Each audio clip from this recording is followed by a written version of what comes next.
On passe une candidate de télé-réalité, il s'agit de Manon Marceau-Tanti. Manon Marceau, c'est pas un candidat. Après, quand je parle des candidats et tout, que je critique un peu, honnêtement, c'est l'image qu'ils renvoient. Hein. J'en connais aucun personnellement. Bien donc sûr, je peux pas tu ne critiquer. juges pas l'être humain. Oui, voilà, c'est ça, c'est l'image qu'ils ont. Je dirais plus highlighter, honnêtement, parce que je trouve son visage hyper symétrique et je trouve ça impressionnant en vrai.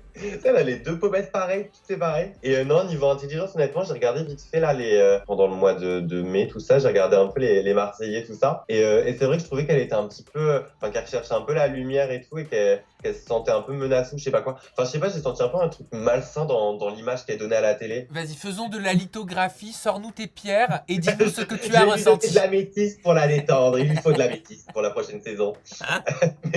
mais non, mais tu sais, je sais pas, elle avait l'air un peu en recherche de lumière, toujours à donner des petits coups de coude dès qu'il y avait des embrouilles et tout. Donc j'ai pas trop aimé en vrai. On passe à une influenceuse qui s'appelle Caroline Receveur. Caroline, mais une déesse d'Instagram. On allume des bougies en postant nos photos en pensant à elle.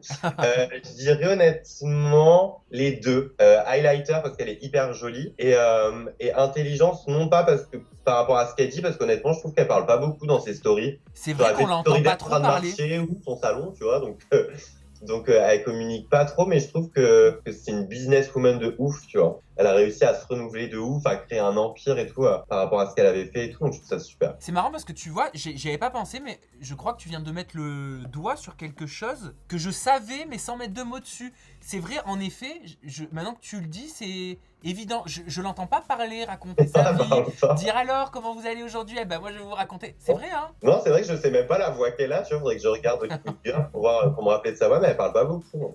Faudrait que je revoie Hollywood Girl. Existe-t-elle vraiment? Est-elle humaine? A-t-elle été remplacée par un cyborg? La Terre est-elle plate? On vous dit tout ce soir. Jazz! Est-ce que tu connais Jazz? Ouais, et je l'avais rencontré Jazz à un événement. Jennifer, vous savez, sa sœur, elle avait lancé une collection capsule avec Jennifer, et du coup, elle y était. Et elle a été très gentille. Je me rappelle que j'avais été la voir pour lui demander une photo et discuter 2 minutes avec elle. Et elle avait été très gentille, très humaine, archi cool. Donc j'irais plus du coup pour le coup intelligence. Je réfléchis si elle avait fait dans le web quand est-ce qu'on avait parlé d'elle et tout. Après il y avait eu des embrouilles ou je sais pas quoi. J'avais vu sur Twitter, elle s'était engueulée, mais ça c'est sa vie perso donc ça me regarde pas. Et highlighter aussi parce que je trouve qu'elle a un petit air des Jenner. C'est vrai. Je trouve pas. Elle s'est très américanisée. Ouais, c'est le déménagement à Dubaï, ça. C'est l'altitude. C'est du Botox gratos. Voilà, c'est ça. Est-ce que tu connais le youtubeur Antonin? Oui, on se connaît un petit peu.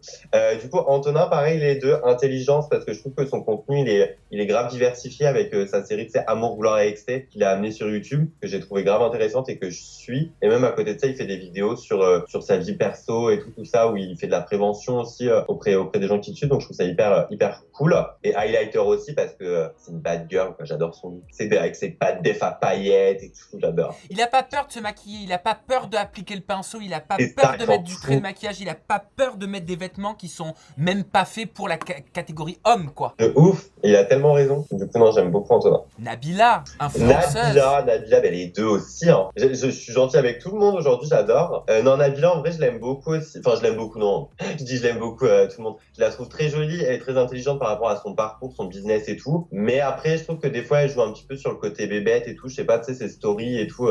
Snap, je sais plus, j'avais vu une story d'elle où elle faisait semblant avec la plaque de cuisson ou je sais pas quoi. C'est vrai que je suis pas sensible à cet humour-là. Tu sais, je sais que c'est du second degré de l'humour, mais je suis pas trop sensible à ça. Tu veux dire que ça se voit que c'est mis en scène, c'est ça? Oui, parce que ça se voit que c'est quelqu'un d'hyper intelligent et qu'elle est pas bête du tout, tu vois. Mais genre même par rapport à sa façon de s'exprimer et tout sur les réseaux, ça se voit qu'elle en a dans la tête. Et par rapport à son parcours, sa marque de beauté et tout. Non, je trouve qu'elle est très très intelligente, Nabila. Et en vrai, elle est attachante, tu vois. Et niveau highlight? Highlight, bah elle est top. Hein. Toutes ses photos, on voit que ça. J'adore la moitié de la joue.